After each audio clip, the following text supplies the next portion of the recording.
starting. All attendees are in listen-only mode. Well, good afternoon, everyone. My name is Maria Vanderkolk. I am the Director of Professional Development for the National Association of Government Communicators, and in my other life, I am the Communications Manager for the City of Arvada, Colorado. Just very briefly about NAGC, we're a national network of federal, state, and local government employees, and it's just a marvelous organization to belong to. I believe that most of our attendees today are members of NAGC, but if you are not, I highly recommend that you investigate joining. It's a wonderful organization. We have been working really hard to provide you with webinars on a monthly basis. These webinars are free for NAGC members, and I know that a number of the folks who are on the call have been attending most of our webinars and have already recouped their membership costs because of the free webinar, and so we're thrilled to have other folks join us as well. And again, I highly recommend that you look into joining NAGC if you're not a member. Today's webinar is a presentation on a government communicator salary and trends survey. Our speaker is Gene Rose, and I will introduce him in just a moment. Just a little bit of protocol. We do encourage you to type in questions throughout the webinar, and if it is a timely question, I will let Gene know, and he's happy to take questions as they come, or we'll just wait until the end. So let me introduce our speaker for today. Gene Rose started At Last Communications in 2013, serving America's government agencies, nonprofits, associations, foundations, and universities. Prior to this position, Gene directed the National Conference of State Legislatures Communications Division, responsible for that organization's media, meetings, marketing, and publication efforts. He came to the National Conference of State Legislature after nearly 15 years with the Missouri House of Representatives, where he led the Legislative Chamber's public information activities. He began his career as a journalist, working for the Muskegon, I hope I pronounced that correctly, Gene, the Muskegon Chronicle and the Kingdom Daily News. Gene was also a very active member of NAGC. I've had the pleasure of knowing him for many years. He was our president in 2006. I also want to let you know that Gene is a speaker at our upcoming communications school in Memphis in June. At that communications school, he's going to be presenting what sounds like a really fun session where he will be presenting various outrageous quotes from public officials that he has gathered over the years, and he's actually working on a book of outrageous quotes called Was It Something I Said? So without further ado, I will turn it over to Gene Rose. Thank you so much, Maria. I really appreciate that, and I thank everyone for being a part of today's webinar and your interest and support for NAGC. As Maria mentioned, as a former NAGC president, and having been in the field for several years, I've developed a lot of great friendships and partnerships with government communicators over the years. And I say that not so much to curry your good favor, as I do to let you know that I really have a deep personal connection and appreciation for all of you and the job that you do on a daily basis. While all of you serve the general public, there's very little understanding, as you well know, about the dedication and the drive that you all exhibit on a daily basis. So personally, I want to thank you for serving your country in this capacity, and hopefully today we'll shed some light on the work you and your colleagues do around the country. At the NAGC Communications School last year, I released the results of a survey that NAGC commissioned our company to perform back in 2014. This followed one that I had conducted in 2008 at the end of my presidency of the NAGC, and to our knowledge, these are the only products that take a look at the salaries and job conditions of the nation's government communicators at the national, state, and local level. So again, as I mentioned at the communication school last year, I released the results of the survey, and we want to emphasize that this is not a scientific study, but it's rather a snapshot in time all the responses and the data that we collected was online, so it was not an official poll or survey or whatever. But now that we have 2 full years worth of data that we can compare and contrast, we think we've got a pretty good snapshot of what working conditions are and what kind of salaries and benefits that government communicators have across the country. As we go through the highlights of this report today, I want to encourage you to keep these 3 points in mind. As we go over the data, consider how you compare in terms of salary, title, the equipment that you use, the benefits you receive, and compare those with colleagues across the country. Particularly if you find that you're not at those levels that other colleagues are, I want you to feel emboldened to let your bosses know of any deficiencies that cause you to be at a disadvantage and to negotiate your way to a more level playing field. And last but not least, one of the major themes that I hear, and I think you as government communicators hear from your colleagues, is that we're not always in the loop on major decisions. And I always think about the famous statement attributed to Edward R. Murrow when he started working for President Kennedy in the Pay of Biggs disaster. He said, if you want me there on the crash landings, then I'd better be there on the takeoff. So being an excellent communicator doesn't mean you always get your way, but I encourage everyone that believes they're not in the right position strategically in your agency to take the steps to learn the skills that you need on how to better position yourself within your organization. Now I'll stop there with the philosophy and we'll get right into the data. So we got about 400 responses from federal, state, and local communicators all across the country. In the map of the U.S., you'll see where we got these responses, and we're using the U.S. Census Bureau's map as a breakdown. And you will see that the largest number of responses came from the South. Almost half of the responses were from that area, which includes the Washington, D.C. area and the federal government agencies. We only got about 7% response in the Northeast category. This was also true back in 2008. We just did not get as much response there as we would have liked. So the data that we've collected from there, we don't feel is as strong. But in the Midwest and the West, we got some excellent responses. Let me also point out, you'll see that little orange shape in the bottom left corner of the screen right now. And for those of you that have a copy of the report handy, whenever you see that report, that is a page number reference that you can go to if you want to see more information or read more about what is going on. Let me also point out in the top left, we got a little graphic about where the data came from, and about 45% of the people responded were state employees. 26 were federal employees, and others were county, city, municipal, and we had some consultants that work for government agencies that responded to this as well.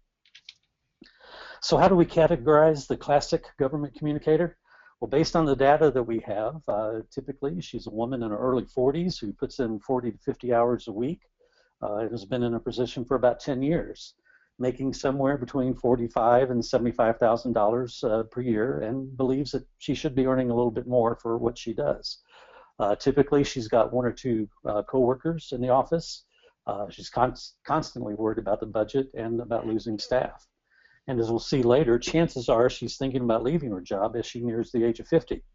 And again, point out the orange shape there in the bottom right. You can read more on pages 4 and 5 on the data of the average or classic government communicator. So we've got 3 sections here, and the first one we're going to focus on right now is the workforce. It's also a good time to remind you that if you do have some questions along the way, please enter them into the box that's provided to you there, and we'll answer them now or at the end. So let's talk about the workforce. 6 out of every 10 government communicators are female. The West region reports at the highest percentage of female communicators at 64%. More than 70% in the industry are age 42 or older, and just over half are 48 and older. More than a third, 36%, are age 53 and older. And interestingly, as I referred to in a picture of the woman sitting at the chair earlier, there's a tipping point that seems to occur around the age 47, 48. After that age, men tend to make up a larger percentage of government communicators, indicating again that women are tending to leave their jobs at that age for whatever reason. Other data that we collected is that workers in the South tend to be younger than any other region, reporting about 33% of the workforce at age 41 or below, compared to 28% in the Northeast and 26% in the Midwest. The West tends to have the oldest government communicators, with 80% at 42 or higher, leaving only about 20% under the age of 42.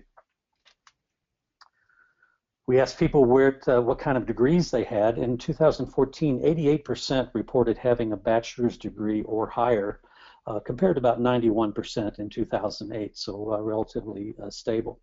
However, what intrigued me was the bump in master's and doctoral degrees over that 6-year period, indicating that that government communicators felt a need to get higher education for their jobs.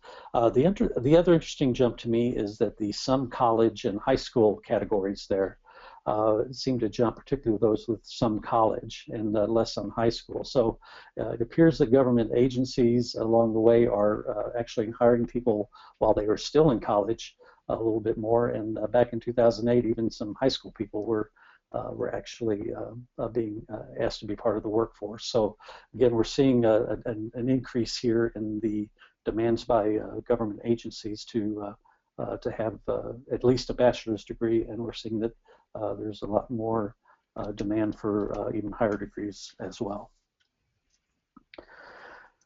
So on pages 8 and 9 of the report, you'll see a super wide range of titles reported to us during the survey. On this slide, we list the top 9 titles that were reported, and Public Information Officer, Public Information Specialist, Writer, Editor, and Public Affairs Officer being the top 4. But what you'll find as you look at that page is that there's about an additional 40 titles of job descriptions for government communicators across the country, indicating to us that there's not really a standardization on what job titles are. And I think it's probably something that should be examined over the years, and in terms of if there's something that can be done to kind of get these jobs in more standard basis. But as we all know, we tend to be people who are jack of all trades when we're working for government agencies, and sometimes it's not easy always to have that perfect job description. But I think it definitely is an indication that there should probably be some standardization that would lead to probably more stable salaries across the country as well. But one thing that we did also notice, some job titles that came up in this survey that did not come up in 2008, things like visual communications professional, social media director, manager of visual and digital communications, and creative services manager. We're definitely noticing the effect of new technologies and the desire of government agencies to communicate with the public on these different platforms, and creating new titles along the way. So there's definitely a trend in that direction. So what is it that all of you do on a daily basis? So we offered a very wide variety of job description duties and asked people to tell us what they did. So not surprisingly, and again on page 9 you can look at the full list here, but these are all that scored 50% or higher. So any person that has all these skills is a very valuable person, and with writing and editing definitely being at the top of the list of things that are expected from government communicators. So again, many of these responsibilities are what I would call traditional roles of government communicators, with the exception of the social media content and monitoring, the web content creation, and web content management, which again did not appear on our 2008 survey. But again, over that 6-year span, with the exception of those that I just mentioned, these jobs have stayed pretty stable. So that's a review of the workforce, and at this transition, again, a good time to remind you to put any questions you might have into the question box, and let's talk a little bit more about salary and benefits. And one of the main questions that we've asked over the last 2 surveys is how many hours are you putting in a typical week? You'll see 63% reported working 40 to 45 hours in the 14 survey, In 2008, that was at 68%. So we saw a little bit of a drop, fairly significant. But you will notice a much higher increase in the number of people who reported working 50 hours or more. That jumped from 8% in 2008 to 14% in 2014. So again, not necessarily a good trend. The people who were able to keep their work within that 40 to 45 hour time frame is still a significantly high number, but again, we're seeing greater demands being put on government communicators just in terms of hours worked. And we asked about telecommuting, and this was not really a subject that was part of our 2008 survey, but is definitely a topic that we'll be referencing here a few times during the presentation today. 55% of the people said that they did not have any telecommuting options available to them. In fact, less than 1 in 10 could work half to full time from home. But again, as we'll talk more about this later, but it's definitely something that is on the mind of government communicators today as a benefit that they're looking for. But again, a relatively low percentage of people that can do any significant type of telecommuting and working from home. So in terms of salaries, where are we at? We made some slight shifts in the choices available to survey respondents, but you'll notice that in the top 2 categories are the $45,000 to $60,000 range, and the $60,000 to $75,000 range is where the highest percentage of people are lumped. But the good news, I think, if you're a government communicator right now, is that the people making $110,000 or more per year has jumped pretty significantly from just a little over 10% back in 2008 to over 20% in 2014. So there's definitely a shift being seen toward those higher salaries. But again, most people can kind of live in that $45,000 to $75,000 range. But again, good news, I think, for government communicators. And when I talk about the 2008 survey, there's a couple of things I would like for you to keep in mind as well. This was coming off 2007, which was the last year of the economic boom that we had, and just the start of the recession. So we're going to definitely see some statistics from that kind of affect the trends between the 2 surveys. So let's look at salaries regionally. Here's where the largest percentages are. Again, the Northeast is a little bit skewed because of their low response rate, but you can again kind of see that this kind of confirms the data from the previous slide that most people are in that $45,000 to $75,000 range. But if you are in the South and West, again, the numbers tend to creep up a little bit, and a little higher percentages are expected. And the Midwest suffers, I think, the most in terms of positions. You see in the $35,000 to $45,000 range there that 30% of the people there reported being in that category. So that seems to be the lowest region in terms of where salaries are. Now, if you work for the federal government, chances are you're making a bit more money than your state and local colleagues, and I think this is a good time to point out that the state, we had the largest number of people respond to the survey were state employees, and we noticed some dissatisfaction from that group as well that we'll get into a little bit. But it seems, based on this data, that the state employees are kind of low at the lower end of the pay scale compared to their federal and local colleagues. So again, something else to kind of keep in mind that we think is a very interesting point as we go through this survey data. And again, page 14 is somewhere you can see that data a little bit more fully. So we asked people if they felt that asked whether their salaries were adequate or inadequate, and we'll see that 49% feel it was inadequate in our 2014 survey compared to 2008, 52% agreed with that. So we see a little drop there, probably not very significant, but there definitely is frustration by government employees that they're not quite paid at the rate that they feel that their value is worth. But again, the good news, as I mentioned earlier, that 22% are now making more than $110,000 versus only 10% in 2008, again, which I think is a good trend for everyone that's on this call today. So we asked a little bit about the glass ceiling as well, and it definitely still exists. A couple of categories that I'd like to point out here in the $45,000 to $60,000 range. More women, the highest percentages for women are in this category, while the highest percentage for men is actually in the $60,000 to $75,000 range. But you will notice that women have a higher percentage in the $90,000 to $125,000 range. But then again, the men tend to take over those higher salaries, starting at the $140,000 range there.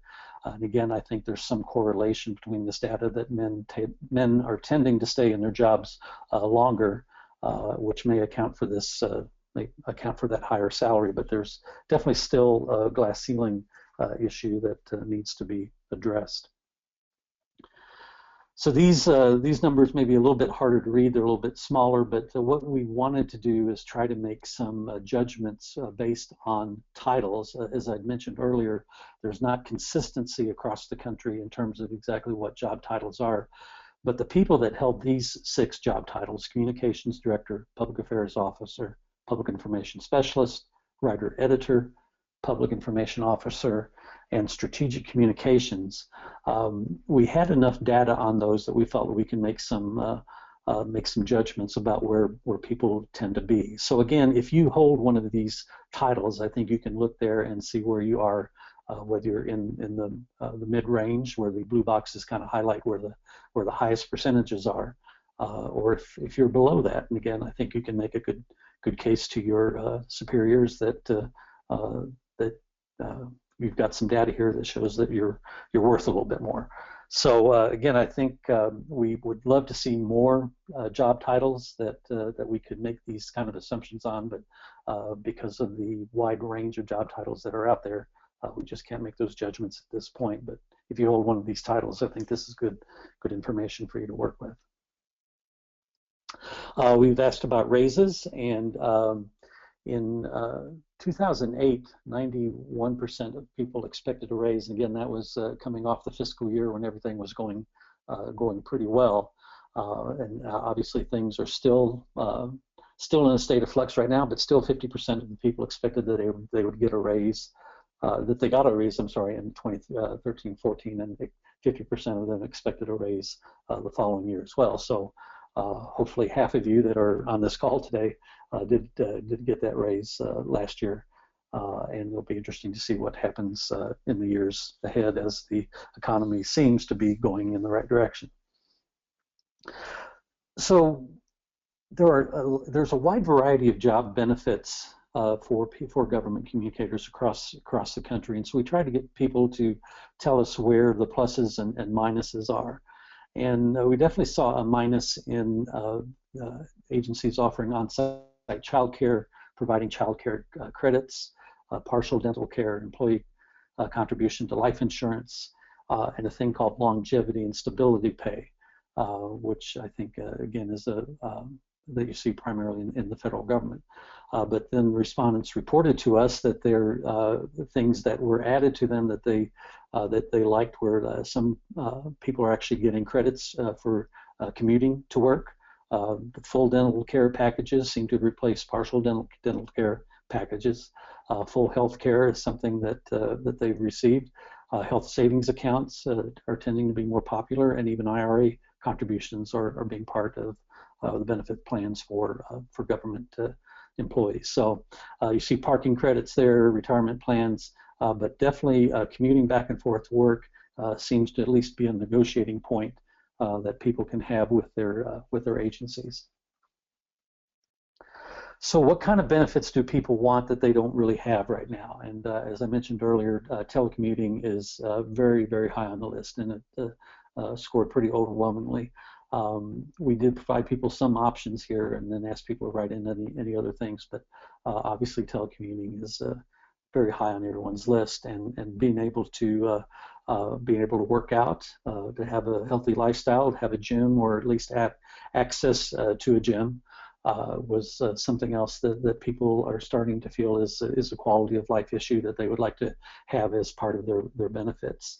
7.6 people of the respondents also said bonuses and professional development is something they'd like to have, and again, 7% child care credit in commuting and parking are things that are pretty high on the list. And again, you can see that on page 19, but this always gives us a good indication on where benefits are going. And again, if you are in a position that you can negotiate salary and benefits, again, these are data points that I think you can use to try to justify obtaining those.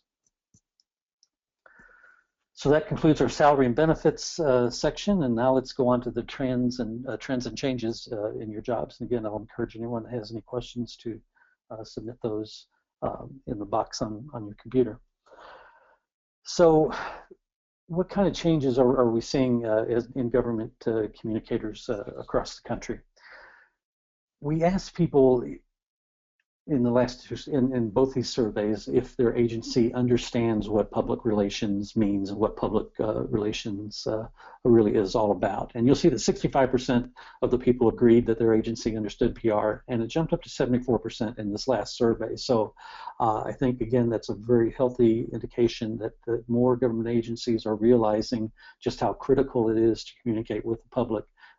And I think there have been certainly some disasters and examples of government agencies not responding in a timely manner, and that goes at the federal, state, and local levels. And so I think officials and government agencies are learning from that and realizing that there's a real need to make sure that you have a strong communications program. This next one, though, doesn't necessarily support the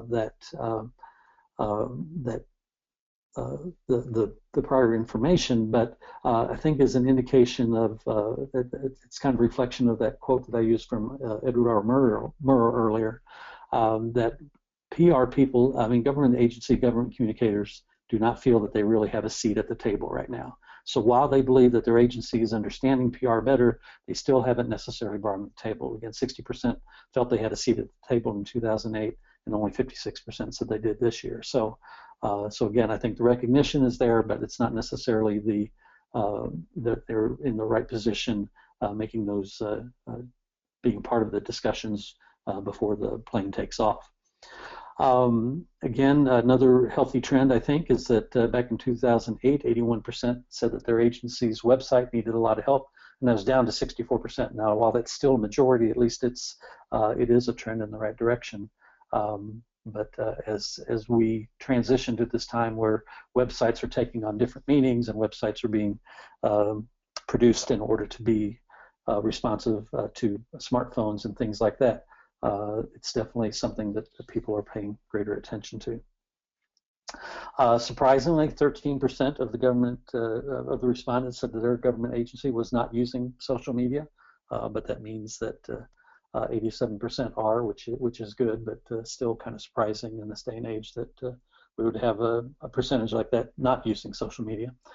We asked people if you have a crisis communications plan in place, and again, I think back in 2008 when the economy was strong and there were funds for that purpose, we had 69% of people said they did have a plan, and only 59% said they had one right now. And the same kind of trend for strategic strategic communications plans.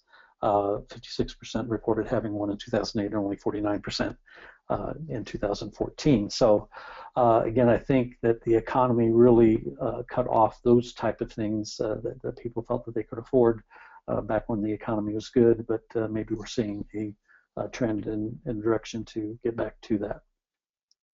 We also like to know what kind of equipment government communicators are using, and we have 67 and 65% say they either have a desktop computer or laptop computer, and I think it's safe to assume that based on those percentages that there's quite a few people that actually have both.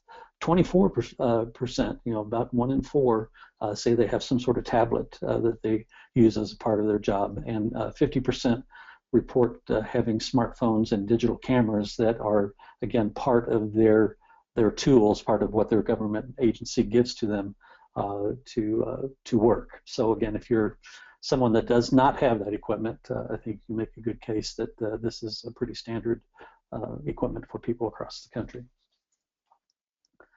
64% said that their government agencies were making significant progress in bringing more diversity to the workplace. 50% said that they expected their government agency to hire more IT staff in the years ahead.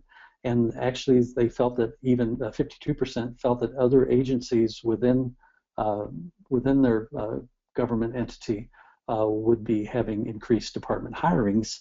But when it came to the government communicators, the communications divisions, less than 10% felt that they would be getting any additional staff or additional budget to do anything. So I think as the government communicator sits in his or her office and looks around, they see that other government communicators, other agents, other departments of their agency are getting more staff and more money, and they're not necessarily receiving that. So again, I think this goes back to my one of my first slides, and that I think as government communicators have to figure out a way to make the case better, that more equipment and more resources are needed in order to do our jobs. So again, on page 23, we have kind of a laundry list of things that we asked what government communicators were doing in 2008 and 2014, how those have changed. And again, it's no surprise, but a lot more Facebook posting, social media monitoring, doing Twitter feeds, actually contributing to website content. I think back in the 2008 survey, not so many government communicators had website content development as part of their jobs. Again, a lot more YouTube and e-newsletters are being a big part of government communicators' jobs these days, and a lot less conferences. Again, there have been some public situations where government conferences have not gotten good publicity, so there's definitely been a pullback on that, and the use of celebrity spokespersons has gone down as well.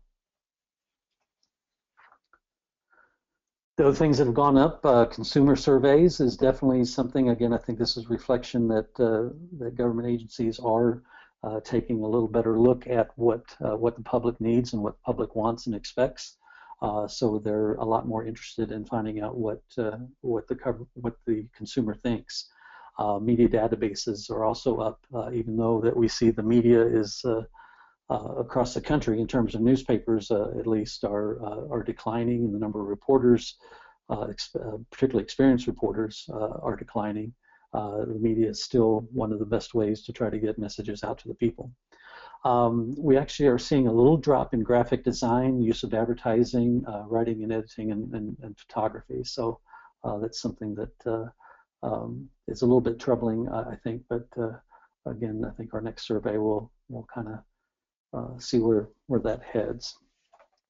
Now, the next two slides are pretty interesting to me. We gave government communicators 8 statements that we wanted them to rank in terms of what they felt their importance are. And the top 2 here, that a lot of government, what we asked them what the challenges are, how they rank these challenges. And the segmentation on how people get their news. I know back when I started, all I had to worry about was the 3 major networks and the 6 p.m. news, the 10 p.m. news, and the daily morning paper. And obviously that is not the way things work anymore. It's a 24-hour news cycle, as you all well know, and how people get their information has just absolutely changed. And so that's a challenge to government communicators. And public distress is another thing that is really high on the minds of government communicators, no matter what level you're at. That public distress seeps in and makes it even more challenging to do the job. Now, the one very interesting separation here is the federal government communicators' response to the item that is 5th on the list there, government's slow response to embrace new technologies.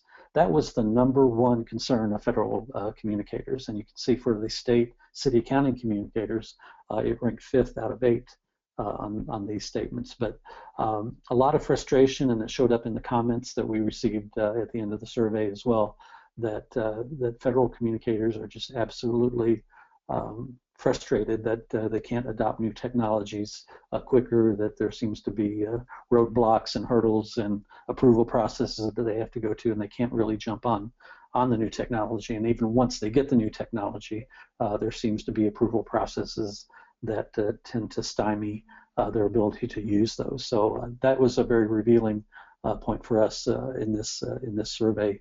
Again, breaking down the communicators at the federal, state, and local level.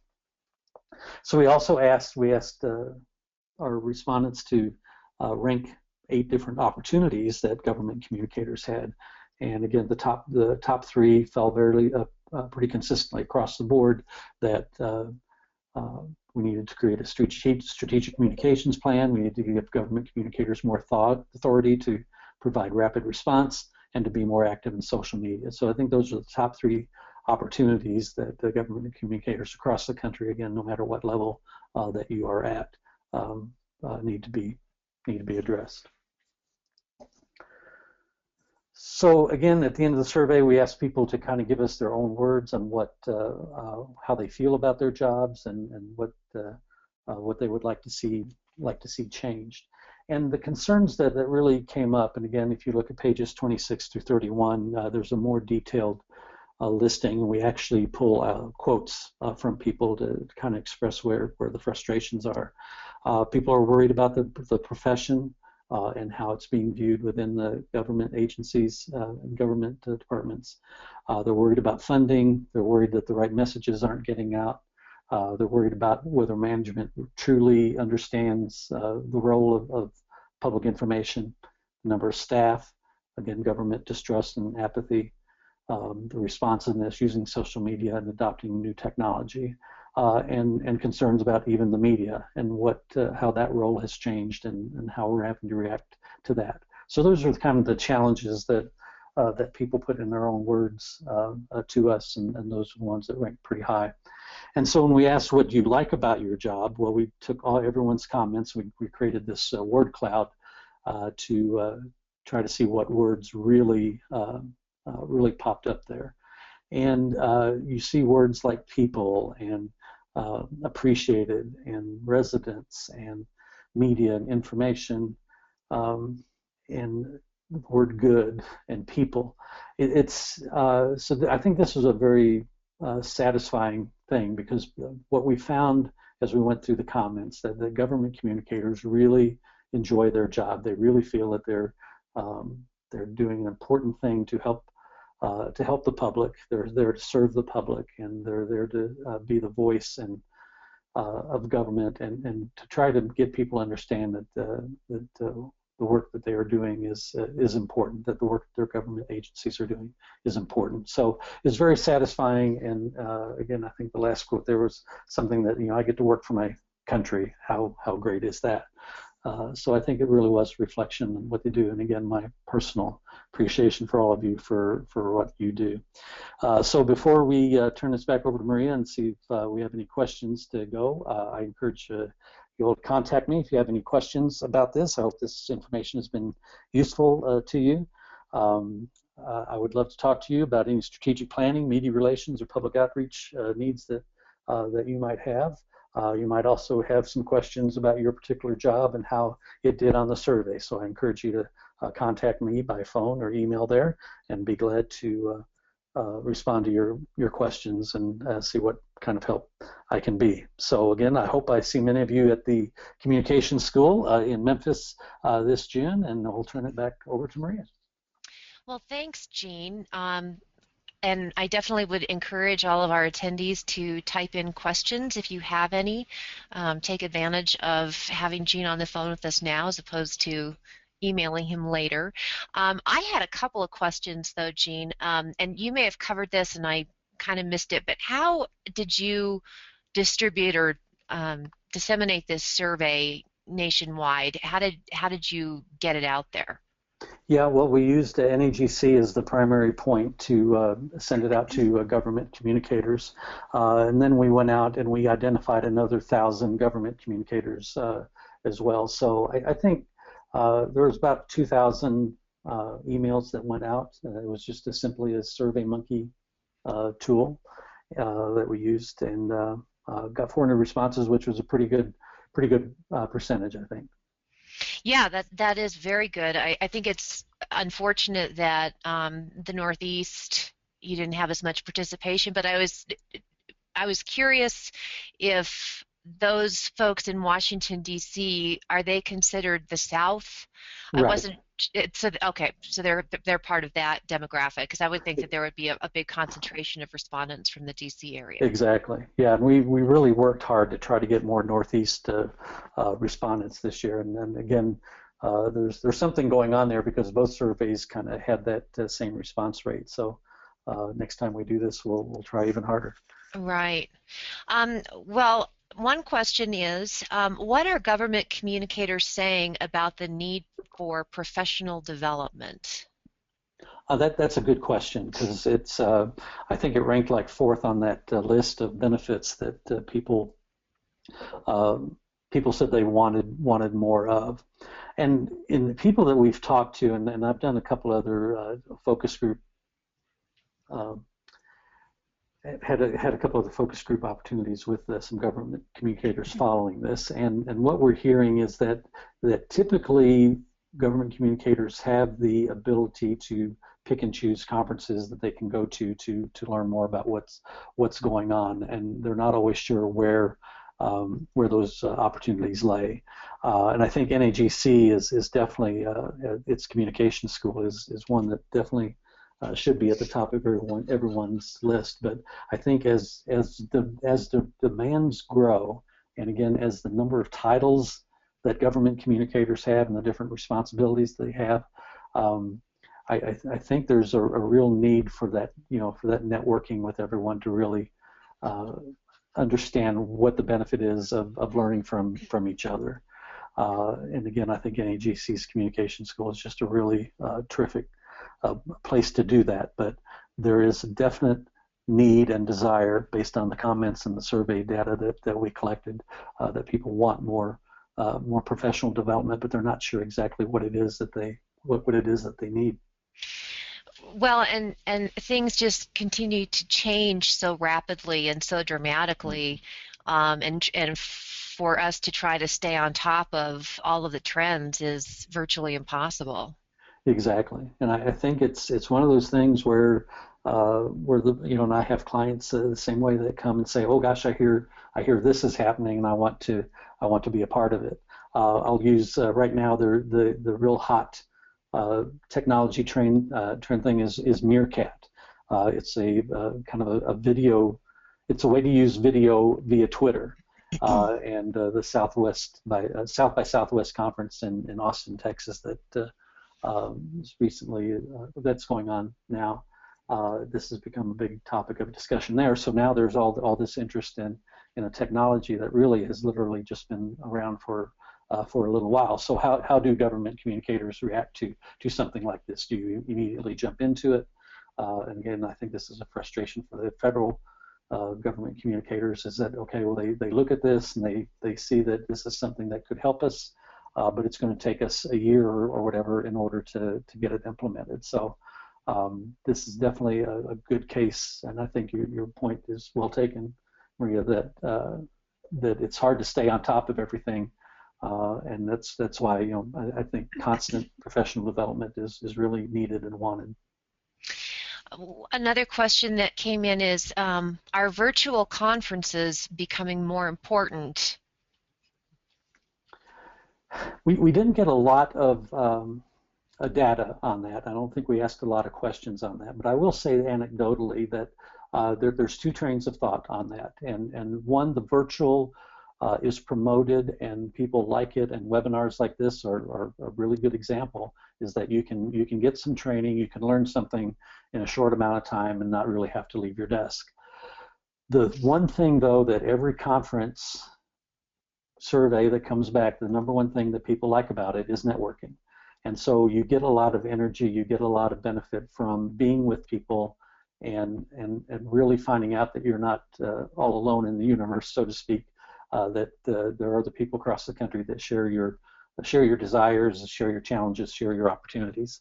But given the current fiscal situation and the reluctance on government agencies to spend money on public information services, I think you're going to see a lot more dependence on government communicators on these type of training opportunities. Right. Here's another question. How much mobility is there between different levels of government, in other words, federal, state, local, etc.? Mobility? Oh, I Mm-hmm. mean, just in terms of job transfer? That's a really good question. I think from my experience, again, we didn't ask a lot of questions on this in terms of the survey, but I would say, based on my work in this field for the last few years and the surveys that we've taken, that in the federal government, the hardest thing is to get in, but once you get in, I think there are a lot of opportunities.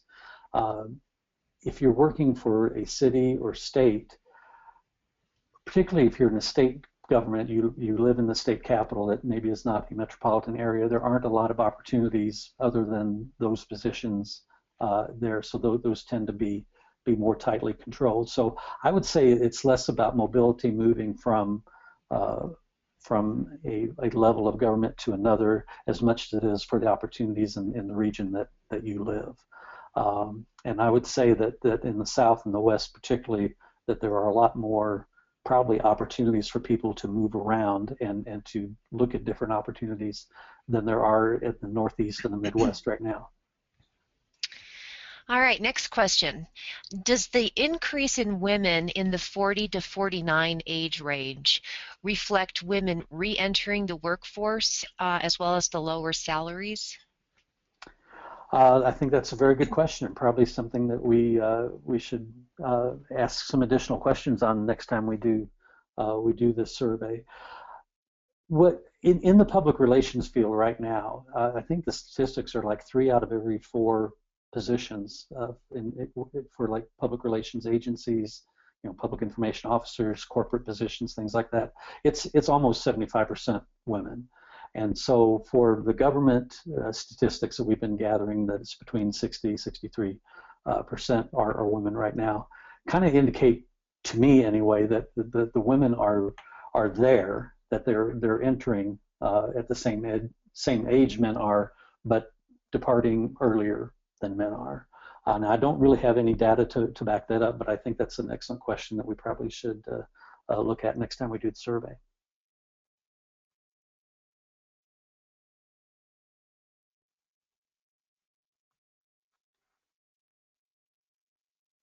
I'm not hearing anything. Sorry, I muted myself. Sorry about that. The next question is, do the demographics differ for the military? Again, that is not a question that we've asked, but that is definitely an excellent one, because there are definitely positions, and I know just NAGC involvement, that there's a lot of military personnel that join NAGC for that networking and professional development. I think that's an excellent question that I don't have the answer to. That's something to be glad to add to the survey for next time. And again, I apologize if you covered this already. Are you planning on doing this survey again in the near future? Is one scheduled? One is not scheduled, but I suspect that given my relationship with NAGC, we'll probably end up doing this again. I would say probably at least a couple of years from now, but I suspect if NAGC is still interested, we'll still be doing this. All right, so you've taken good notes on those good questions that you didn't have the answers for. I have, and actually I've given this presentation a couple of times, and there are that's what I love about this, is that because you get some feedback from people that on some topics that we just didn't think of at the time that we put the instrument into the field, and so these are very good things, and I think that the questions are being asked here and that I've heard previously indicate that there is interest in finding out how people enter the system, at what age they enter the system, and where they're going, and if there's any transition. So I really appreciate that, and I'd encourage anybody that has any other ideas to let Maria know now, or send us an email, either me or NAGC later, and let us know. All right, well, that is it for our questions. So we will end the webinar here. Thank you, everybody, for participating. Thank you so much, Jean, for a great presentation. Just a couple quick reminders. This presentation is available on the NAGC website for NAGC members, so yet another good reason to join our wonderful organization. And also, if you have not looked into attending the communications school in Memphis in June, please do so. It's going to be a fantastic school. Thanks again, everybody, and have a great afternoon.